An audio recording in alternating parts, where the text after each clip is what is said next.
I think, introduction of solids is sort of like one of those parenting moments, like similar to when you're about to take your first baby home from the hospital and the nurse just like hands them to you. And you're like, wait, you're just going to let me like take them home now? You're like, this is mine. they're like looking at you Sure. like, yes, you're going to do this now. And you're kind of like, okay. It's kind of similar, right? Like you don't really know what you're doing. I'm supposed to just start feeding my baby. What am I going to feed them? What if it's a total disaster? What if they choke? What if all these things? So I think it's a moment where parents need a lot of reassurance and maybe just a little bit of guidance to feel like they're doing it right. So I think it's, historically, introduction of solids has been, this introduction of pureed foods where you're opening up a jar of baby food, taking out a spoon, whether or not your baby's really ready, kind of forcing them or not forcing them, and just kind of seeing how it goes.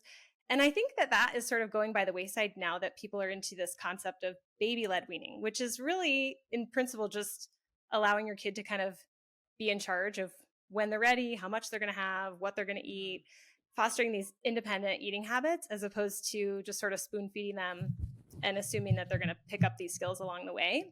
So can I ask you a question about something you said? Like the image of starting baby food, you open a jar. So you bought food and it's like shelf sustainable and we're feeding our kids out. Like, why are we here?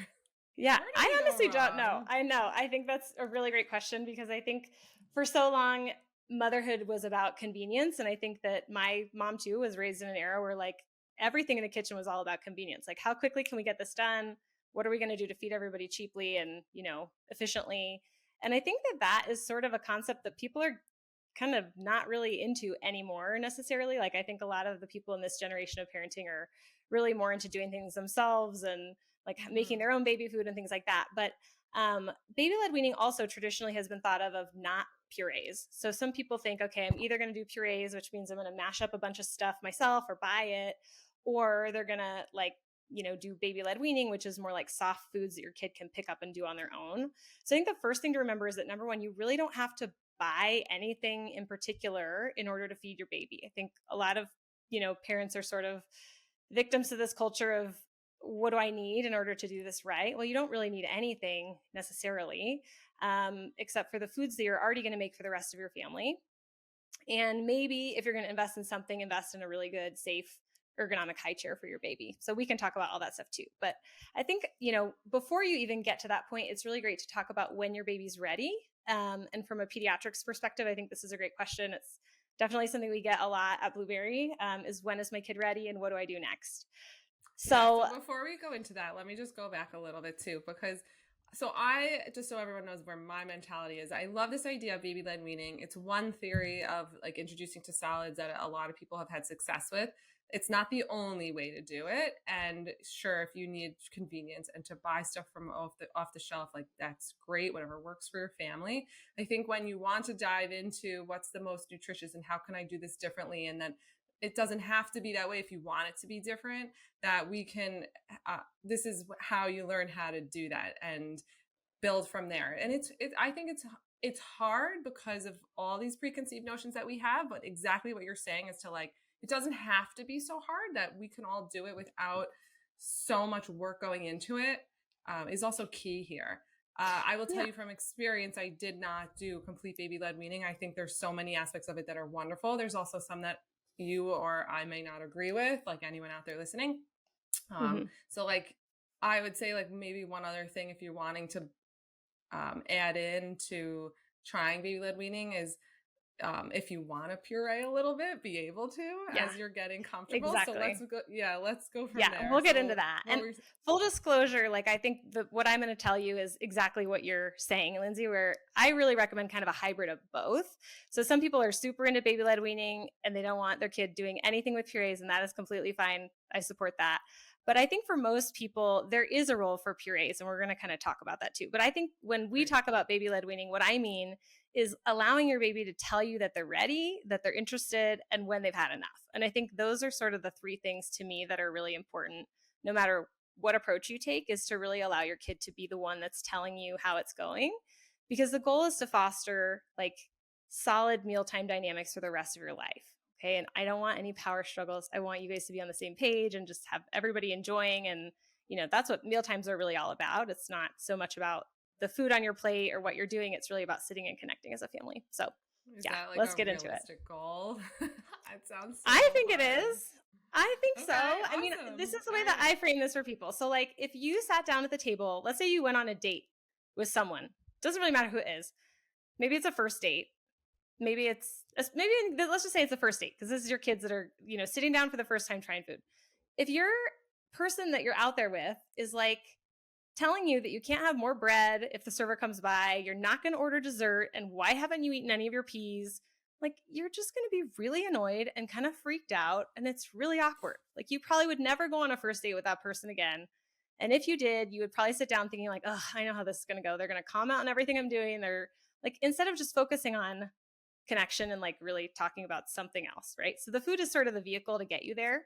And I think just kind of shifting your thinking about it can really help, like from a parenting perspective on this. So Absolutely. So I think that's the key is like it's about our perspective as the parents going into it to be able to achieve that goal. I don't know. For me, it seems so hard even now. Maybe I'm doing it wrong with my kids, but it's tough.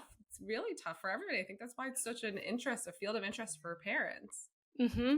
And that's actually like kind of the backstory, like why all of this came to be was that, so my husband and I have been vegan a long time. So we, went plant-based like 9 years ago now, actually.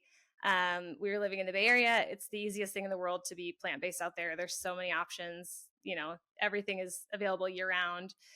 And like for our athletics and stuff, it was so easy and so great. And then even as a pediatrician, like I had a baby that was really picky and that wasn't growing.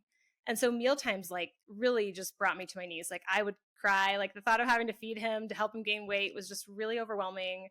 It was like a nuclear meltdown from not just him, but also for me. And it really made me question, because by then this had been like such a value for both of us. I mean, we've been doing it for like 4 or 5 years already. And I kind of thought like, why I should know what I'm doing. Like I'm a pediatrician and I am like a very experienced plant-based person. Why won't he grow and why won't he eat? And that was sort of what made me kind of really take a deep dive into all this stuff. Like, how can I make this easier and how can this be fun? And so that's kind of why I created all this, is just sharing everything that I've learned kind of out of that process. So yeah, that's great. Plus you're a pediatrician. Let's not downplay that. So like, have all the knowledge behind, all the nutrition that has to get in on top of the pickiness. So yeah, I'd love to hear how you navigated that. That is really tough. Yeah, it was really tough. But I think like the backing off is really what matters the most. Like I think especially parents that are getting ready to start this process, like my first recommendation is, and just out of all my experience with families like in primary care and, all my experience with friends and family, the kids that are really allowed to have the most autonomy and the less interference as they're learning how to eat, like those kids do the best and they end up being the easiest to feed long term. So my number one recommendation is like, as you're starting this process, like, please say yes to the mess. Make sure it's okay with you. Like you can set up an environment. We can kind of get into the logistics. Like, you're going to put the kid in a high chair. You're going to put a sheet underneath and you're going to put them in whatever. Like for me, that ended up being just getting my kid mostly naked so that I could just wipe him off when it was done. I didn't have any laundry to do or anything.